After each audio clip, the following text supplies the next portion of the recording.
कुछ चीज़ें औरत को ऊंचा मुकाम देती हैं जो सिर्फ ऊंची एड़ी से मुमकिन नहीं है।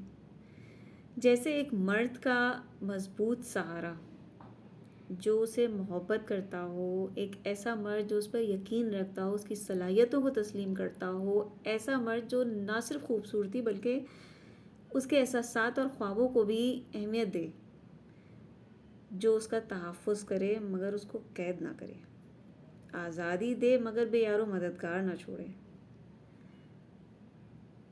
औरत के वक़ार और इज़्ज़त का असल जीना वो रिश्ता है जो उसे मजबूती देता है,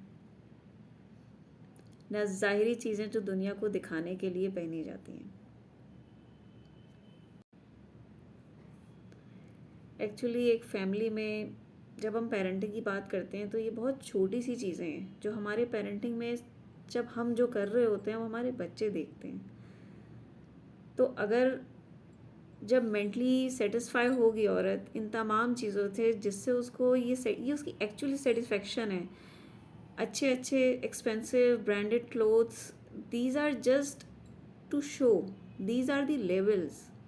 इससे आपको इनर सेटिस्फेक्शन नहीं मिलती, इससे आपको वो सेटिस्फेक्शन मिलती है जो आप सोसाइटी में जाके लेते हैं। इनर सेटिस्फेक्शन के लिए ये सारी चीज़ें बहुत ज़रूरी हैं और इसी से ही आपके घर का माहौल भी अच्छा रहता है।